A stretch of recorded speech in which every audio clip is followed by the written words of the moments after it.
bro jangan mengelola mental health kayak, idih kok bercandanya mental health sih, nggak bisa jadi jokes lain apa gitu-gitu. Terus kayak misalnya masih ada yang pro kayak lucu sih, tapi kenapa sih harus mental health bahasnya? Pertama haters, sampai lama-lama gue dapet DM panjang gitu kayak bang, gue nih didiagnosa bipolar.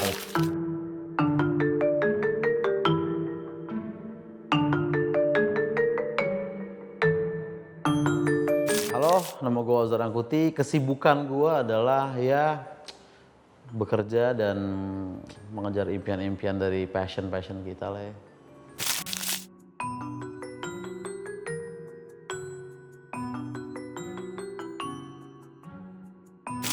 Tergantung lu ngelihat gue di depan kamera yang mana ya. Misalnya gue bikin video-video di TikTok itu kan memang sketsa gitu. Jadi kalian harusnya tahu bahwa ya itu acting yang scripted gitu. Tapi kalau kayak di podcast gue atau kayak misalnya di podcast gue yang di Noise gitu, ya itu mungkin gak terlalu jauh gue yang asli sama yang itu. Tapi kalau gue yang asli dengan kayak gue yang di sketsa-sketsa Jaksel gue itu jauh banget gitu. Gue nggak beneran yang sering party di stand up atau beneran ngerti kripto gitu ya kagak sebenarnya gitu kan. Tapi memang kadang-kadang orang ngiranya itu gue yang asli gitu, terutama di TikTok ya. Kalau kata teman-teman gue, bukan teman, kata beberapa temen gue gitu kayak lu mah gak enakan sih apa-apa lu yain segala macam gitu-gitu. Tapi gue sendiri nggak merasa kayak gitu. Sebenarnya sifat kita itu bukan hal yang kita bisa untuk self diagnose tanpa mendengar opini orang lain, seharusnya menurut gua gitu ya. Jadi kadang kan orang suka kayak gue emang orangnya nggak peka gitu. Sebenarnya belum tentu, kecuali memang sekitar lu semua ngomong kayak gitu, mungkin lu emang orang yang nggak peka gitu.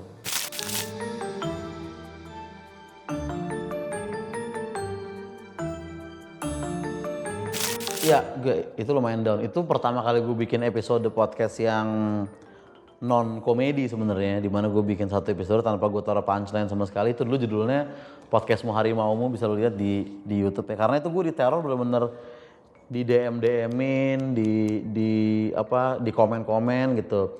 Nah sebenarnya mungkin kalau DM nyokap gue nggak lihat, tapi kalau komen kan dia lihat gitu kan. Terus bilang kayak, Oza, mama takut gitu, mending dihapus aja podcastnya gitu. Gue bilang, mah tenang aja, kita pindah aja ke Ukraina, gue bilang gitu. Enggak, maksudnya gue bilang mah tenang aja, ntar aku hapus kontennya, gue bilang gitu. Akhirnya gue hapus, terus gue minta maaf sama pihak-pihak yang gue cengin. Nah itu kayaknya step awal dari gue mulai ngerasa kayak, men gak bisa nih bahas politik. Sebenarnya gue juga gak bahas politik yang politik banget kayak paham undang-undang segala macem, nggak gitu juga sih. Cuman kayak ada berita apa yang menurut gue nyebelin, itu yang gue bahas dulu begitu.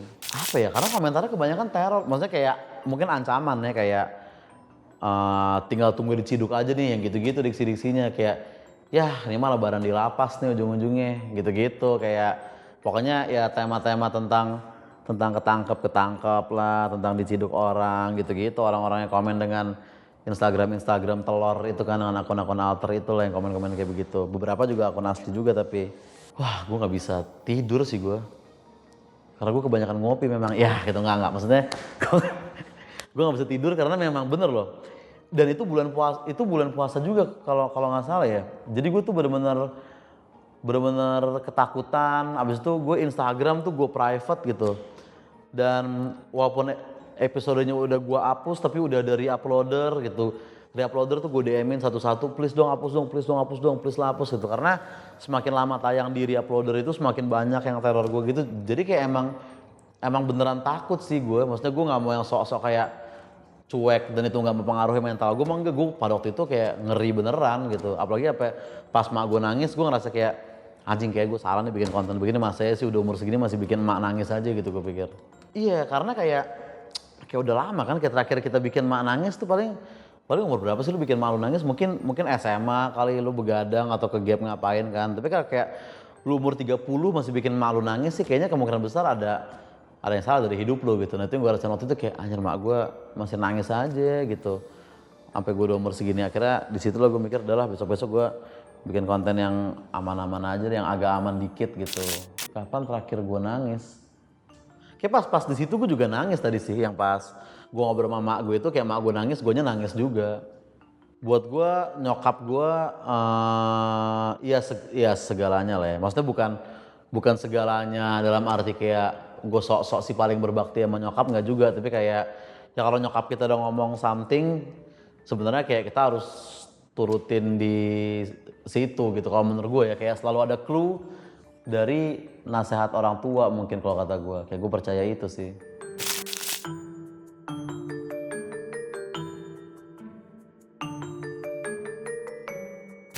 Titik terendah mungkin secara mungkin ya maksudnya secara kepanikan dan kayak gue nggak bisa tenang beberapa hari itu gitu, panik terus, mungkin itu titik terendahnya. Walaupun sebenarnya gue waktu itu ya sebenarnya alhamdulillah nggak sampai ada yang aksi di dunia nyata, dan pada waktu itu gue juga masih punya pekerjaan dan lain-lain gitu. Kayak mungkin dulu pas gue masih ABG titik yang lebih rendah lagi, mungkin kayak nggak punya kerjaan segala macam, tapi kayak gue ngerasa itu nggak titik terendah, kayak gue happy aja gitu. Tapi titik terendah gue yang secara mental mungkin ya bener yang tadi itu, ketika gue diteror dari podcast gue.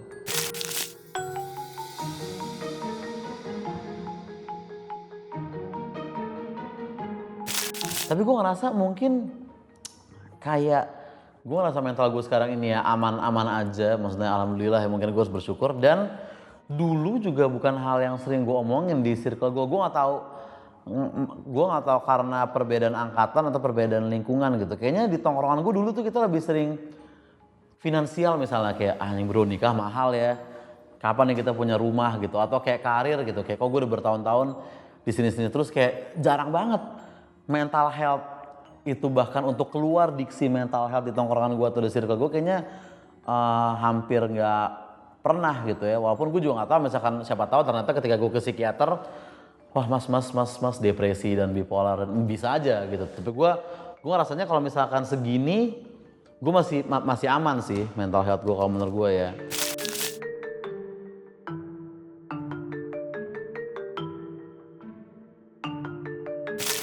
Sebenarnya mungkin yang deket itu satu, tapi di luar satu itu ada juga beberapa lagi yang mereka memang didiagnose beneran, dan mereka tuh baru ngasih tau gue ya itu setelah udah nongkrong lama, udah 8 kali minum bareng, baru kayak sebenarnya gue tuh rutin ngecek, dan gue ini emang didiagnos apa gitu, gue lupa penyakitnya dia apaan. Tapi ya itu, dia sehari-hari ya di tongkrongan biasa aja gitu, dia nggak bikin tweet di Twitter gitu, dia nggak bikin postingan stories gambar itu sama tulisan lagi kumat sama emoticon mawar gitu, nggak bikin kayak begitu. Maksudnya ya udah maksud gue tolong lah, kayak teman gue yang beneran aja biasa-biasa aja gitu.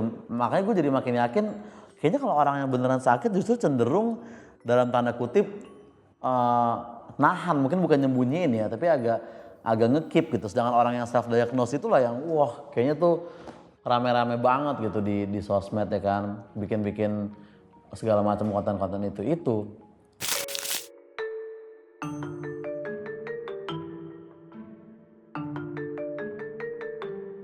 Nah, untuk orang-orang yang sering self diagnose ini, sebenarnya gini, gue mau menyarankan tolong untuk ABG Jaksel yang suka self diagnose, please pindah ke warga negaraan men, cabut lu sana ke nggak, maksudnya tolonglah jangan self diagnose gitu, karena itu bukan jatah lu gitu. Kayak sakit mental tuh bukan, maksudnya gini loh, lu nggak sakit mental gitu. Jadi mungkin kalau sekarang mental health awareness lagi naik, itu bukan tentang lu, maksudnya itu tentang orang-orang yang memang sakit mental beneran gitu ya.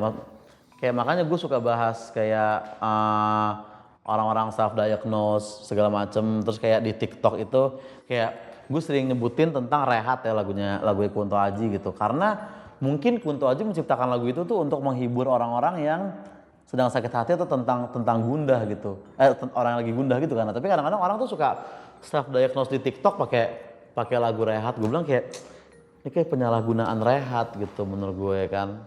Itulah menurut gue saran gue untuk orang self diagnose ya, lu kalau mau ke psikiater beneran, dan kalau emang lu sehat ya dulu terima, jangan kayak lu selipin amplop kayak tolong bilang saya bipolar bang, saya mau abis ini mau senop gitu, jangan kayak gitulah. Kalau emang sehat ya sehat aja gitu, itu kan penyakit gitu. Karena itu harusnya itu sama low-nya sama kayak lu pura-pura cancer demi dapat simpati cewek gitu, harusnya itu sama low-nya dengan lu pura-pura bipolar padahal lu nggak pernah ke psikiater gitu sih menurut gue. Cuman buat dapat simpati atau dapat engagement lah di TikTok. Karena kan gitu-gitu kan maksudnya ngincer-ngincer komen-komen kayak stay strong kakak gitu, kayak you deserve better gitu, kayak kuat terus ya. Itu sambil lu komen gitu anaknya mah lagi mabok di senop gitu, kayak nggak set banget sebetulnya gitu.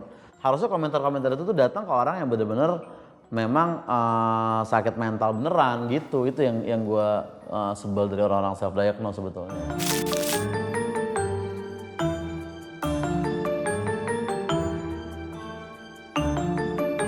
Ada. Nah di DM Instagram ya. Jadi kan yang pertama gue rasain tuh pada kayak haters dulu kan, kayak bro jangan mengelola mental health, kayak idih kok bercandanya mental health sih, nggak bisa jadi jokes lain apa gitu-gitu. Terus kayak misalnya masih ada yang pro kayak lucu sih tapi kenapa sih harus mental health bahasnya. Pertama haters sampai lama-lama gue dapet DM panjang gitu kayak bang gue ini didiagnosa bipolar gitu, atau kayak gue ini didiagnosa punya anxiety disorder atau anger issue atau apa misalkan itu, dan dia kayak berterima kasih sama gue. Beberapa dibilang kayak setidaknya bang lu berhasil memisahkan mana yang self diagnose, mana yang memang didiagnosa beneran, karena gue nggak pernah niat atau membecandain yang didiagnosa beneran mah menurut gue nggak asik juga gitu. Gue nggak pernah ngelakuin itu. Yang gue cengin selalu yang self diagnose dan yang kayak ya norak-norak gitu, di storyin lah sama dia, di tiktokin lah sama dia kayak begitu.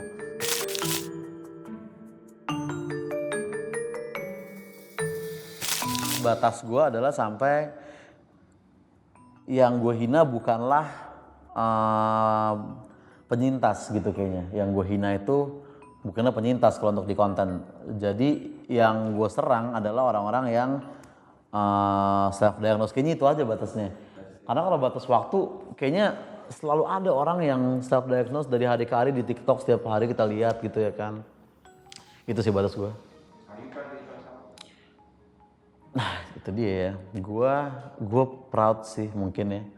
Gak apa-apa untuk mengakui kita proud dengan diri kita sendiri, justru harus ya, itu bukan sombong ya teman-teman. Kayak gue bangga sih dengan ya itu.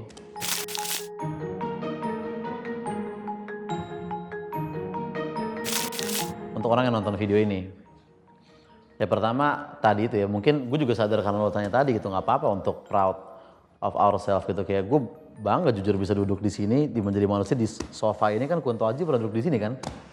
Mungkin ini satu-satunya kursi yang gue dan Kunto Aji sama-sama pernah dudukin gitu. Mungkin bangku ini doang gitu. Jadi berbanggalah dengan diri kalian, walaupun kadang ada aja orang mungkin di Instagram atau temen deket yang berusaha kayak ngapain sih lu begitu-begitu. Terutama di komen kalau bikin konten, pasti ada aja kayak bang ngapain sih, kayak ketika gue bahas Jaksel sekarang ada aja kayak udahlah bang lu balik ke politik aja gitu-gitu kan. Ya kalau lu mau ngirimin gue tisu pas mak gue nangis lagi ya nggak apa-apa, tapi kan lu pasti cuma komen-komen doang gitu. Nah kalau pesan untuk orang yang menonton adalah ya jangan self diagnose gitu. Dan kalau ada temen lu yang suka self diagnose, tolong lu tegur dengan tonjokan gitu. Bukan maksudnya dengan maksudnya dengan bujukan bahwa ayolah bro, jangan lu bungkus cewek nggak harus pura-pura mental illness men, kan lu nggak sakit gitu. Kayak lu nyari FYP nggak harus pura-pura galau, lu nggak harus pura-pura di Twitter pura-pura sakit mental, nggak usah lah gitu. Jadi itu aja pesannya, ayo kita basmi lah budaya self diagnose ini.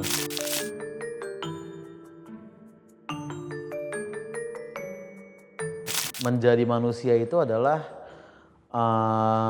jujur terhadap orang lain. Kayak kita tuh terbiasa berbohong mungkin sebenarnya. Kayak di mana lu OTW gitu kan. Kayak kamu nggak apa-apa sayang, aku nggak apa-apa kok. Gitu kayak aku kelihatan gendut gak pakai baju ini, enggak gitu. Nah mungkin menjadi manusia adalah kayak di mana lu. Sorry bro, gue telat karena gue agak males sebenarnya ke acara lu. Nah itu manusia tuh, nyebelin mungkin, tapi itu manusia gitu. Kayak kamu nggak apa-apa sayang, aku kenapa? Aku tuh males sama circle kamu gitu. Topiknya kripto mulu gitu. Nah itu mungkin nyebelin, tapi manusia gitu. Aku kelihatan gendut gak pakai baju ini. Nah kalau itu memang mendingan berbohong teman-teman gitu. Kayak menjadi manusia boleh, tapi jadilah manusia yang survive gitu kan maksud gue gitu. Menurut gue itulah definisi menjadi manusia. Menurut gue itu menjadi jujur dan tidak takut akan konsekuensinya. Itu manusia.